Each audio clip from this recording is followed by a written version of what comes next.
Welcome to Dharma Recovery at Soul Center, 6 p.m. in Spokane, Washington, and on Zoom. So, really everywhere. It's great to see everyone in the room, and it's great to see everyone online. I'm going to switch to gallery view so I can see y'all. I'm very grateful to be here this evening, and in this week in preparation, I decided I wanted to watch a couple monks talk about addiction on YouTube. And if you guys ever want to do that, you can. And I can say I was underwhelmed. I listened to this one monk, um, and I can guarantee probably a wonderful human being, but they shared about addiction so dispassionately, and I felt like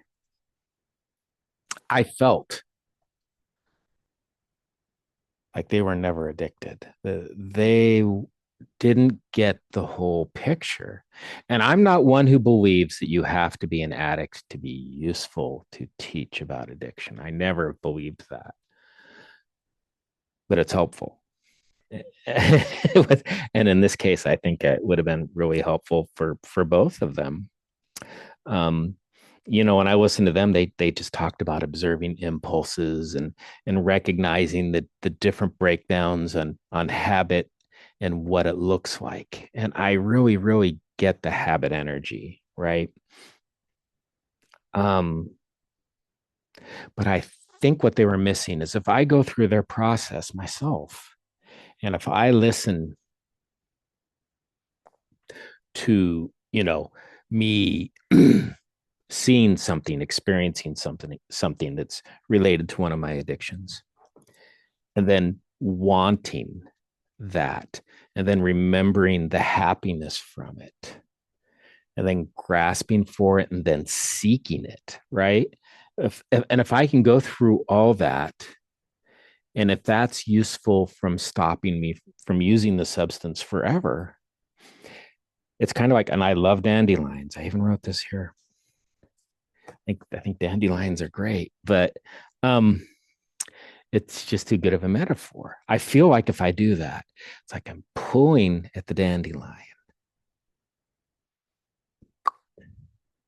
But if I even just leave a little bit of the root down there, it just grows back. And I think for me, and what I've observed with so many people in recovery, the switching addiction thing, right? I don't know how many people have gone in the 12-step meetings. I haven't seen it here so much. I'm grateful for that. And just start going into relationships and start, doubling their smoking and doubling their coffee intake and eating sugar all the time. Because what was underneath all that addiction is still there.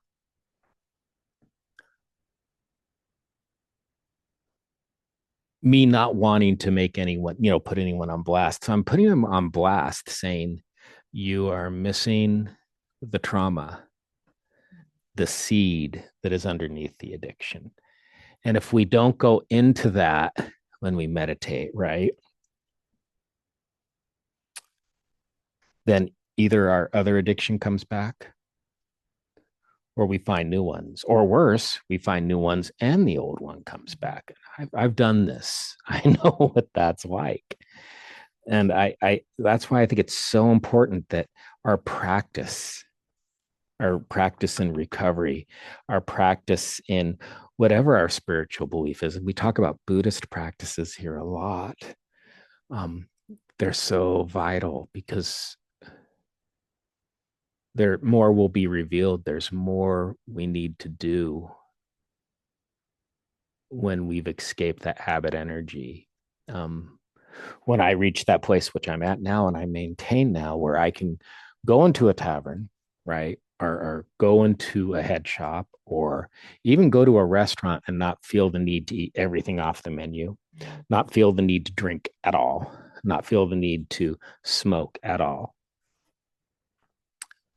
Um, Even when I've reached that, there's more work for me to do in my practice.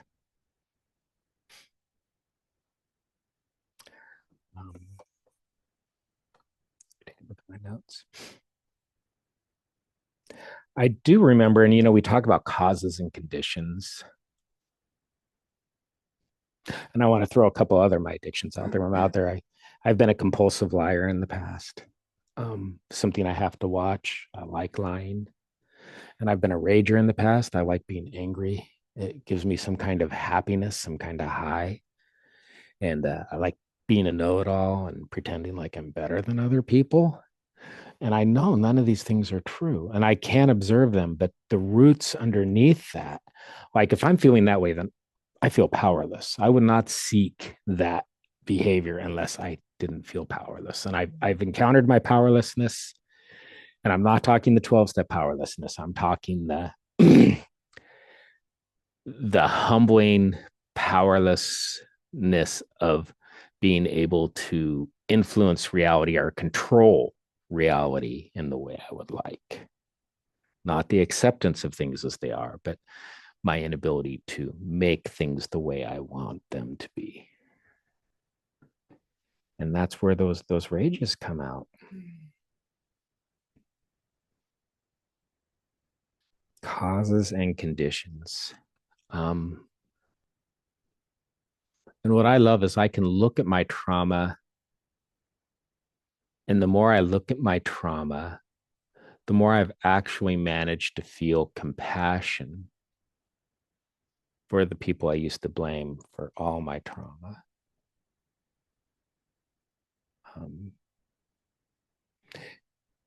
In one chant in Buddhism, talking about our faults going back through beginningless time. And this trauma I have did not start with me. It started way back in people I don't even know. It just goes way back. And some of the trauma I have, you folks may have from the exact same people. We're all interconnected. It's pretty amazing. I do believe it's helpful to urge surf when we have cravings.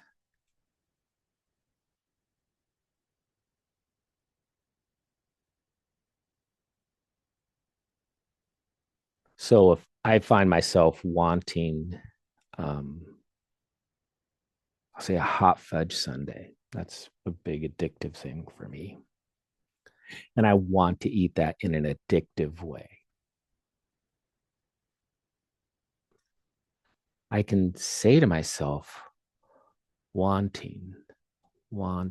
I feel the want for this. I can say wanting. And every time the thought comes up, because it'll come up repeatedly when I'm caught in that cycle, it doesn't go away. It's an obsession. I'll go wanting. And if I find myself going to that next step, the seeking step, first I have to build some good excuses in my brain. I've well with these things like, well, I've done very well with my food for a very long time now. And I'm entitled to the hot fudge sundae. I can go seeking. I might even go lying to myself. Seeking. And I can do that without being judgmental, just observing it as something that's happening. And if, despite all my mindfulness, I find myself consuming this hot fudge sundae, I was taught by a Zen teacher at a retreat. And he had said, when I find myself doing that, to observe what I'm doing and see what I'm experiencing fully, which kind of ruins the addictive experience for me because part of what I'm looking for is mindlessness.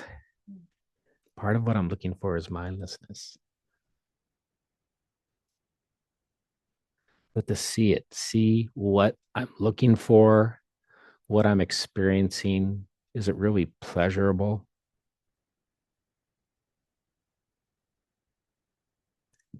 If I'm going to do it fully.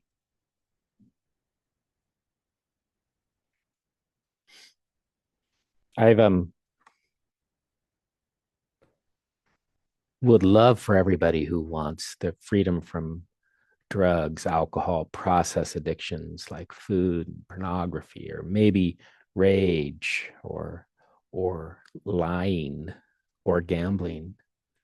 I'd love for everyone to have just an absolute full recovery. And I've never been one who's believed that recovery always works that way. It's a place for me where, in many cases, I find my use being less severe, being less often, having longer periods of time between acting out. And I can say that especially with my food addiction. Excuse me. I take a medication for my food addiction, which makes me, it's a long story, but it makes me burp a lot and some other things.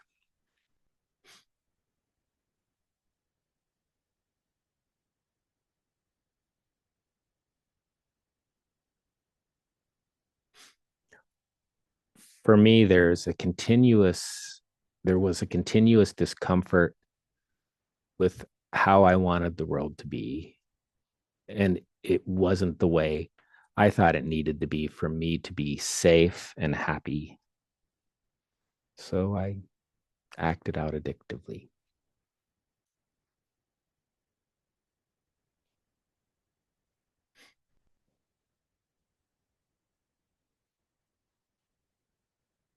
So I spent a lot of time talking, but uh, I believe it's important. I will mention one more thing. There will be no chanting tonight. I have found that, and it was mentioned by one of the people talking about addiction, that a natural process of liberation from addiction is compassion. And for me, there's compassion for people who have struggled with food and with anger and with lying and with alcohol and with being a junk mouth, just taking whatever would make me high and help me escape in the moment.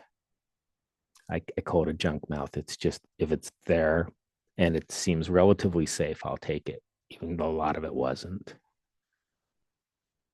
Um,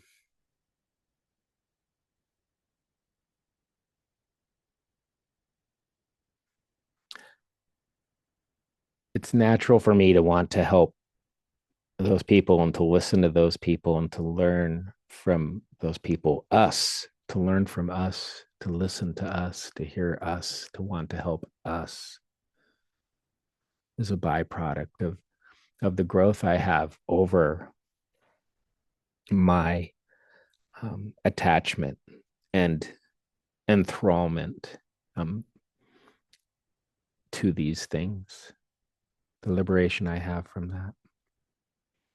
So I just want us to go for a couple minutes of silence and then open this up for sharing. So I'll go ahead and time that and then I'll open it up.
May we be happy and peaceful. May we be healthy and strong. May we be safe and protected. May we